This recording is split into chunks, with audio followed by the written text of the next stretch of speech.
Texto de Colossenses capítulo 2, versículos 6 até 15, que é o texto da epístola para o 7º domingo após Pentecostes. Neste período do ano, por vários domingos, estamos lendo a carta de Paulo aos Colossenses, que é uma carta muito significativa pela sua mensagem concentrada fortemente na doutrina cristológica, na obra de Jesus e na pessoa de Cristo também.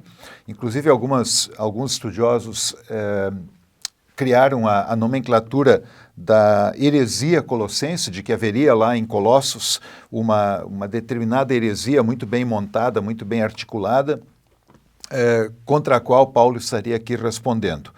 Não se pode afirmar claramente se havia, de fato, uma determinada heresia, mas ele ataca algumas questões na carta e, de uma maneira positiva, ele vai acentuar o papel de Jesus Cristo para a salvação e para a vida diária dos filhos de Deus.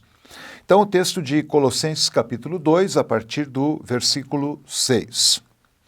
Hos un parelabete ton Christon Iesun ton Kyrion, en auto peripateite. Como, portanto, como, pois, consequentemente, essa partícula un, ela sempre conecta aquilo que veio antes com o que é dito agora. Aqui nós temos uma exortação.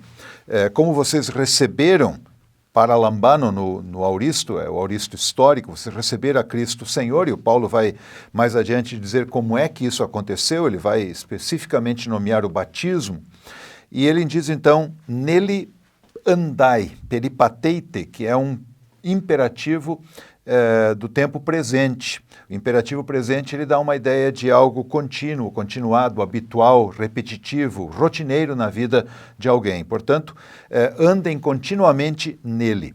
Paulo usa muito do verbo peripatel no sentido de o andar da nossa vida, ou seja, é quase como um sinônimo de viver. Então, vivam nele, enauto.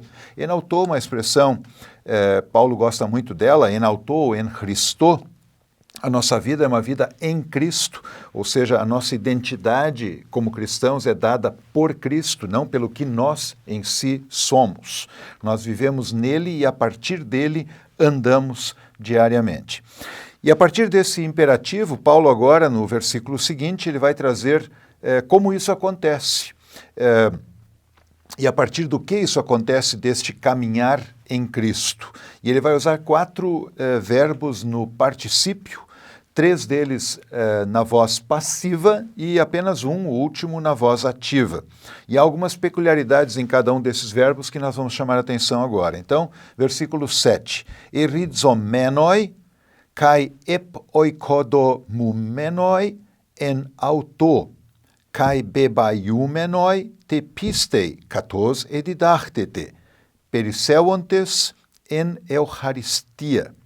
O primeiro verbo aqui no particípio, erizomenoi, este verbo dá a ideia de colocar uma raiz e a peculiaridade dele é que ele está no particípio perfeito da voz passiva. O perfeito, ele normalmente dá aquela ideia de um estado decorrente de algo que aconteceu. O particípio perfeito, ele fala exatamente, dá essa ideia de como a situação está agora a partir daquilo que ocorreu. Então, daria para dizer assim, tendo sido enraizados, vocês estão agora bem enraizados.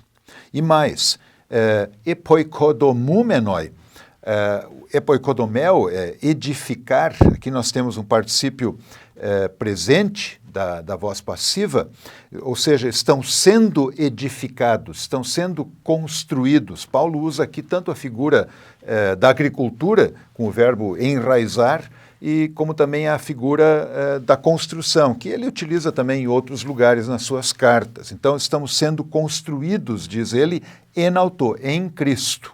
Essa construção que é contínua da parte de Deus, estando nós nesse estado de estar enraizados, firmados nele, essa construção acontece em Cristo. Depois, o terceiro verbo, bebaiumenoi, bebaió, este verbo aqui, ele dá uma ideia também de estar bastante firme em algo, de estar consolidado em alguma coisa. E aqui ele diz que é na fé.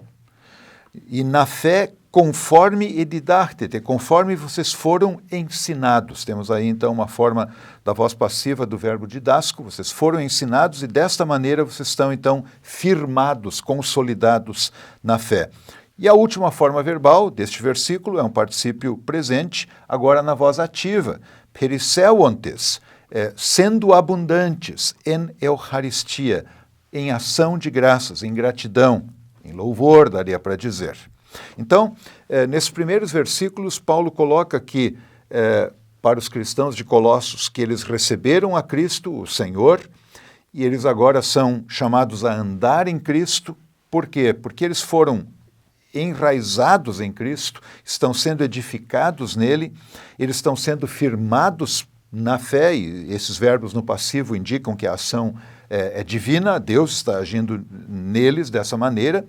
E aí, então, a única forma ativa é o ser abundante na Eucaristia, na ação de graças, na gratidão, no louvor a Deus, no culto a Deus.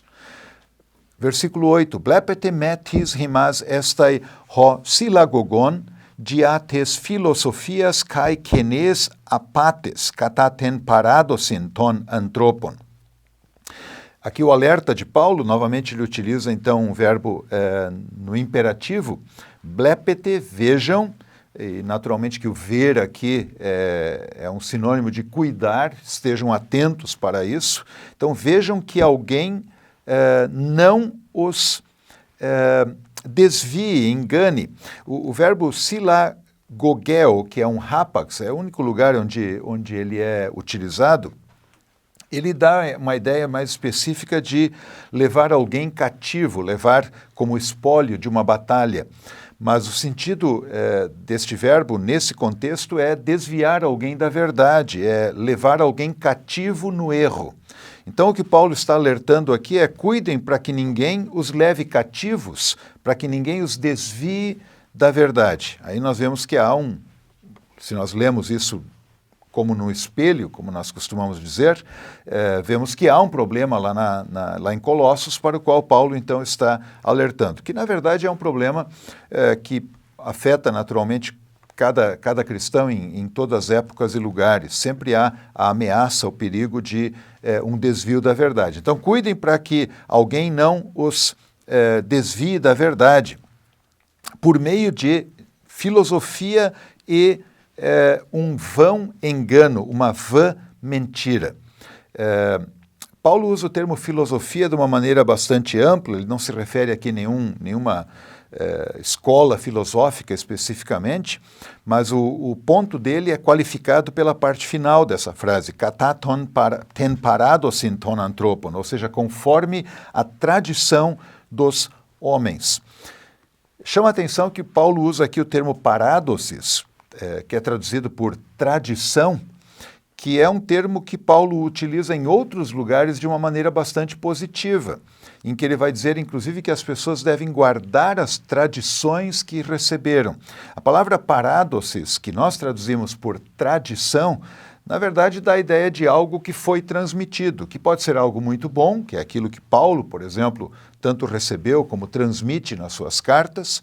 Essa é uma tradição nesse sentido, ele é um ensino que é transmitido adiante, mas ele também pode ser algo ruim. E aqui, no caso, a qualificação é conforme a tradição dos homens, ou seja, essa tradição, esse ensino não vem de Deus. Então, cuidado para que ninguém os engane usando de uma filosofia, de um ensino falso, de uma mentira vazia, que é baseada numa tradição, num ensinamento, numa transmissão de conhecimento tipicamente humana. Katato ta stoicheia tu cosmo, conforme os rudimentos do mundo. Stoicheia, o termo é usado na literatura grega para se referir, por exemplo, aos 4 elementos que formam a natureza. Ou então, muitas vezes, é usado também para se referir aos astros do céu. E, naquele contexto, os astros do céu, muitas vezes, eram associados a poderes espirituais. Paulo vai utilizar essa mesma expressão na carta dele aos Gálatas, e lá ele dá uma ideia com essa terminologia das divindades que os Gálatas, antes de serem cristãos, adoravam. Só que o Paulo também vai conectar isso com o ensinamento judaizante, com o ensinamento que se desvia de Cristo e que pretende voltar à lei. Nesse caso aqui, não fica claro especificamente qual é o ponto que Paulo quer fazer, mas o detalhe é que ele vai dizer que esse ensino dos homens, ele está ligado a esses rudimentos do mundo. Ou seja, a raiz disso é uma concepção tipicamente humana. É uma ideia criada pelos homens. E ele completa dizendo, kai u kata Christon, e não conforme Cristo. Ou seja, o padrão de Paulo para o ensino é Cristo. A revelação vem da parte de Cristo e ele é o centro de toda a revelação. E Paulo aqui então alerta os cristãos lá de Colossos para que eles cuidem para não serem desviados por ensinamentos que têm uma outra origem. Versículo 9. Hoti enauto katoikei pantopleroma tes theotetos somatikos. Certamente um dos versículos mais significativos de toda a carta de Paulo aos Colossenses e talvez podemos dizer até de todo o Novo Testamento. Quando Paulo diz, pois nele, ou seja, enauto, que se refere a Cristo, em Cristo, katoikeo habita toda a plenitude, todo o pleroma. Pleroma é o preenchimento total, tudo aquilo que se pode dizer sobre algo, toda a plenitude da divindade, theotetos. Paulo não usa o termo theos aqui. Theos, o termo Deus, traduzido por Deus, é normalmente usado por Paulo para referir-se ao Pai de Jesus Cristo, ao nosso Pai pela fé em Cristo. Theotetos, que é traduzido por divindade ou talvez por deidade, significa aquilo que é a característica fundamental do ser Deus. Numa linguagem teológica em que nós recebemos lá dos concílios do século IV, podemos dizer aqui a natureza divina ou a essência divina. É tudo aquilo que faz Deus ser Deus. Então, nele em Cristo habita plenamente essa essência divina. E aí Paulo conclui essa frase com um advérbio, somatikos. Ora, advérbios qualificam verbos, assim como adjetivos qualificam substantivos. Então, somatikos está ligado ao verbo katoikeo. Em outras palavras, Paulo está dizendo de que maneira toda a plenitude da divindade, da deidade, toda a essência divina, de que maneira ela habita em Cristo? Ela habita corporalmente. Em outras palavras, onde está Deus? Onde Deus pode ser encontrado? Naquele homem, Jesus Cristo. E aqui nós temos que cuidar para não dividir Jesus em dois, o Jesus divino e o Jesus humano. Jesus é uma única pessoa com duas naturezas. E é neste Jesus divino-humano que está toda a divindade, que está toda a essência divina. Em nenhum momento este homem, Jesus de Nazaré, filho de Maria, deixa de ser totalmente Deus. Ele não é um pedaço de Deus e não é parcialmente Deus em tempos, mas ele é Deus sempre. Por isso também há um hino que diz que na cruz está o Deus amado. Deus na cruz é meu amado. É um texto bastante forte, mas que reflete muito bem aquilo que o apóstolo Paulo também está ensinando aqui. Este Jesus Cristo é verdadeiramente Deus com tudo aquilo que é característica divina. Não há nenhum outro Deus, a não ser este que é revelado em Jesus Cristo. Versículo 10. Kai este en auto pepleromenoi, hos estin hekefale passes archies kai exousias. E vocês estão nele plenos, pepleromenoi. Aqui nós temos novamente uma forma do particípio perfeito passivo, o verbo plerou, que é o verbo preencher, encher, tornar pleno. Então vocês estão completos nele. Ou seja, não há nada além de Cristo que vocês precisem para estar completos diante de Deus. Tudo o que vocês precisam para ter a filiação divina e uma vida a partir da graça divina está em Cristo. Nele vocês têm isso, diz o Paulo. Hos estin requefale passes arches kai exousias, o qual é a cabeça de todo o princípio ou de todo o governo, arche, e autoridade, exousia.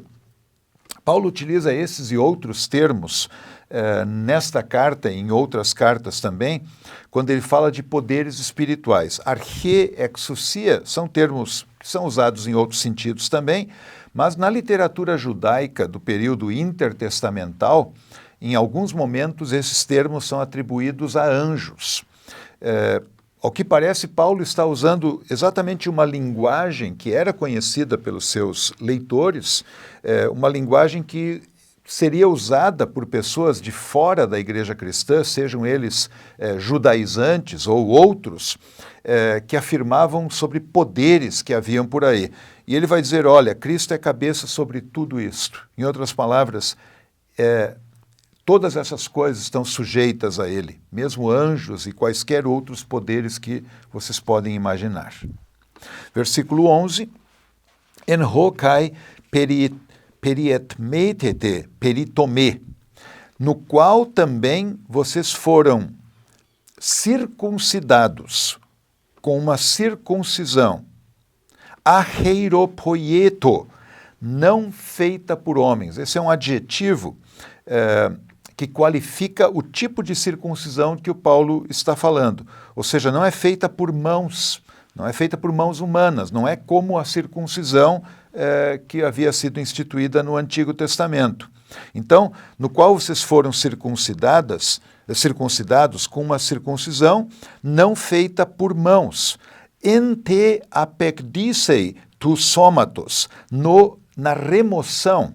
Apecdesis é um rapax legomena, é usado apenas aqui em todo o Novo Testamento, e significa deixar algo de lado, abandonar totalmente ou remover algo. Então, essa circuncisão que eles foram circuncidados, que não é feita por mãos, ela acontece pela remoção do somatos tes sarcos, do corpo da carne. Importante lembrar que para Paulo, corpo, soma, é a pessoa inteira. Soma não é uma parte da pessoa, assim como ele pode usar também o termo psique para se referir à pessoa como um todo. Então, quando ele usa a expressão aqui da remoção do corpo da carne, na verdade ele está falando da pessoa enquanto caracterizada por sarx, por carne. E essa palavra, sim, sarx, tem para Paulo, muitas vezes, a conotação da natureza pecaminosa, o que nós chamaríamos do velho homem. Então, em outras palavras, o Paulo diz que houve uma circuncisão daquele povo, que não aconteceu por mãos, ou seja, ele não está falando da circuncisão feita já desde o Antigo Testamento e ainda pelos judeus no tempo do Paulo, mas ele está falando de um outro tipo, ele está usando circuncisão num sentido simbólico aqui. Porque ele diz que essa circuncisão ela é a remoção do corpo da carne, ela é a remoção, ela é o afastamento, é deixar de lado esta carne pecaminosa. E aí o Paulo vai dizer, en te peritomé tu Christo, na circuncisão de Cristo. Bem, como é que isso acontece? Ele vai falar agora no versículo 12. Sintafentes auto en to baptismo, tendo sido sepultados com ele no batismo. Ou seja, Paulo está falando do batismo aqui. Paulo está falando que o batismo é esta circuncisão, essa nova circuncisão. En ho kai sinegertete, no qual também vocês foram ressuscitados. Diates pisteus, por meio da fé, tes energeias tuteu, a fé na operação, na ação de Deus. E aqui Deus é caracterizado como tu egeirantos auton ek necron, que o ressuscitou, ou seja, auton aqui é uma referência a Cristo, Deus que o ressuscitou Cristo dentre os mortos. Então, o Paulo está dizendo, vocês agora vivem uma nova vida, porque vocês foram circuncidados não pela circuncisão que os judeus estão usando, mas, na verdade, pelo batismo, no qual vocês morreram, foram sepultados com Cristo e foram ressuscitados, como Deus ressuscitou Jesus. Por esse poder de Deus no qual vocês creem, o Deus que operou poderosamente ressuscitando Jesus dentre os mortos. Paulo pode falar também que Jesus, ele próprio ressuscitou, uma linguagem que ele utiliza, por exemplo, na carta aos Tessalonicenses. Mas Paulo enfatiza muito que Deus, o Pai, ressuscitou Jesus. E essa é uma forma de dizer que a ressurreição de Cristo é um evento trinitário, ou seja, o Deus triuno está em ação. E ao Pai ressuscitar Jesus, o mesmo Pai que levou Jesus a morrer na cruz pelos pecadores, este Pai ressuscitando Jesus, por assim dizer, sublinha embaixo da obra de Cristo, como que dizendo, olha, essa obra valeu. Você não é apenas um mártir que morre pelos outros ou por uma ideia e que deixa um exemplo, mas é efetivamente o Filho de Deus, o Filho eterno de Deus, que não tem como permanecer na morte. Então, pelo batismo, Paulo vai dizer, esse poder de Deus que ressuscitou Jesus é também o poder que opera em vocês. Versículo 13. Kai himas necrus ontas entois paraptomasin, kai te acrobistia te sarcos himon, e vocês, mortos estando, que estavam mortos nas suas transgressões e na incircuncisão da vossa carne, novamente aqui o uso do termo circuncisão e incircuncisão é usado figurativamente, incircuncisão aqui então no sentido da incredulidade, de viver ainda no pecado sem Cristo. Então, vocês que estavam mortos nos seus pecados e nessa incircuncisão da carne, sine zoopoiesen himas sin auto, juntamente com ele, sinautou, ele os vivificou. Zoopoiel, este verbo é usado em outros lugares do Novo Testamento, literalmente vivificar, como um sinônimo de ressuscitar.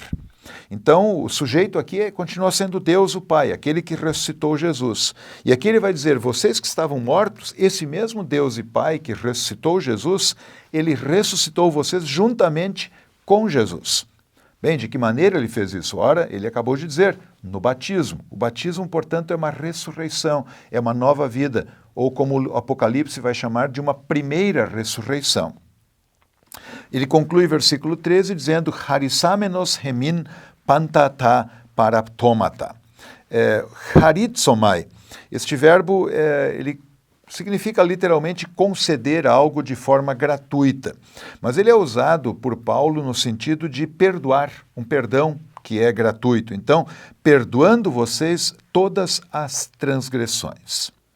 Versículo 14, exaleipsas to kathemon hierographon tois dogmasin ho hen hypenantion hemin.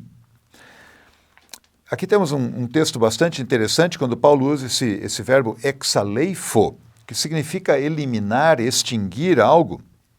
Ele diz então que Deus, ao nos ressuscitar com Cristo, perdoando os pecados, ele eliminou, ele removeu aquilo que era contra nós. E o que era contra nós? Um hierógrafon. Hierógrafos, esse é novamente um rapax legômeno, né? A única vez no Novo Testamento que é utilizado, literalmente é algo que foi escrito à mão. E na literatura clássica, fora do Novo Testamento, esse era um termo usado, por exemplo, quando alguém teria que, de próprio punho, escrever que ele era devedor de algo. Alguém havia lhe emprestado dinheiro, por exemplo, e ele deveria então, com a sua própria letra, escrever à mão, eu sou um devedor, eu tenho esta dívida, eu preciso pagar isso. Esse é o sentido no contexto grego dessa palavra, hierógrafon. E esse escrito à mão, diz Paulo que está ligado aos dogmasin, aos decretos. Que decretos são esses? Bem, Paulo está falando aqui da lei. A lei, de fato, é um escrito que o pecador precisa reconhecer que ele tem como dívida diante de Deus. O pecador é indesculpável. Ele não pode se colocar diante de Deus e querer perdoar a si próprio, ou querer achar alternativas, ou querer achar explicações para o seu pecado. Ele é indesculpável.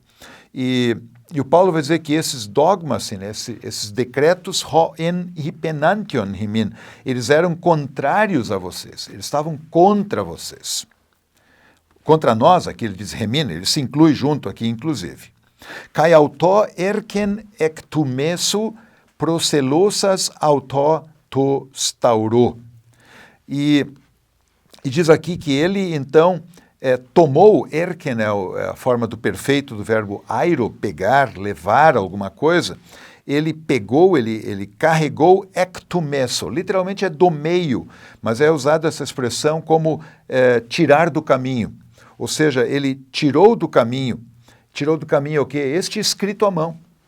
Quer dizer, o próprio reconhecimento que o pecador tem que ter diante do Deus justo, de que ele é devedor, em Cristo, Deus retirou isso. Deus tirou isso do caminho do pecador. Ou seja, afastou para longe do pecador.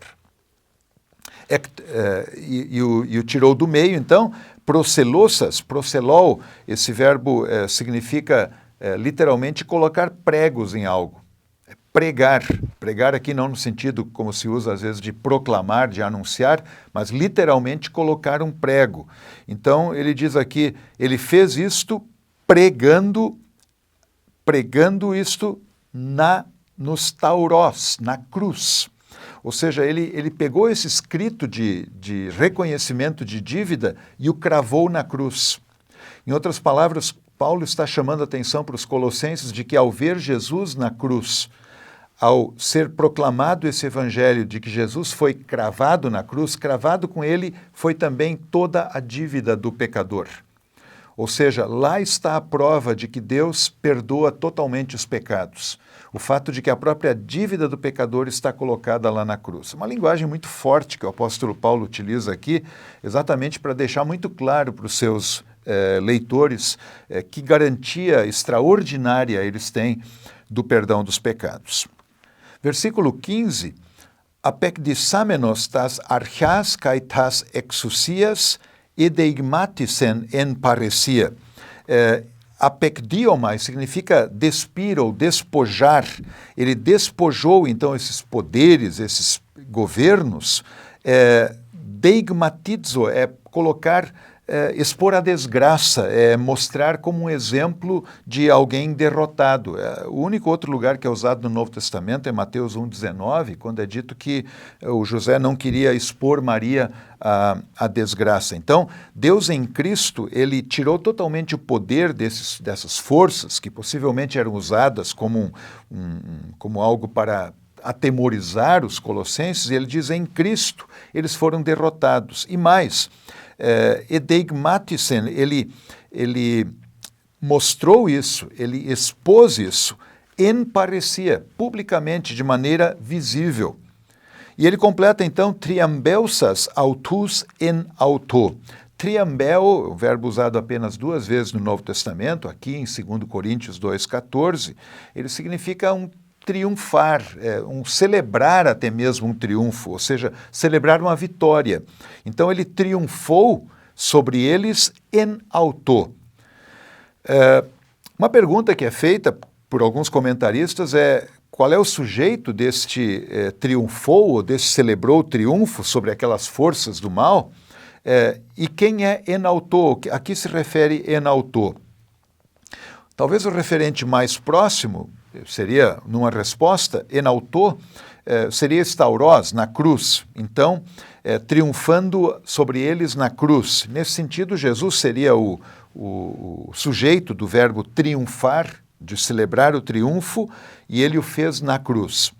No entanto, se nós levamos em conta que o sujeito tem sido, nesses últimos versículos, Deus o Pai, que ressuscitou Jesus, que nos ressuscitou com Cristo no batismo e que em Cristo ele venceu essas forças do mal e colocou lá na cruz a escrito da dívida, podemos entender aqui que pode ser lido também que ele triunfou, Deus triunfou sobre todos eles, en auto, em Cristo, na forma como Paulo normalmente utiliza essa expressão en auto como uma referência ao próprio Jesus. Então esse é um texto muito interessante de Paulo, em que ele celebra o fato de que no batismo A obra de Cristo, da sua morte, da sua ressurreição, nos foi dada. E por isso voltamos lá ao primeiro versículo, quando ele vai dizer, como vocês receberam a Cristo Jesus, o Senhor, e isso aconteceu exatamente no batismo, andem nele. Andem nele porque vocês estão enraizados nele, estão sendo edificados por Deus nele, vocês estão sendo firmados na fé conforme vocês já foram ensinados e por isso vocês podem ser abundantes na ação de graça.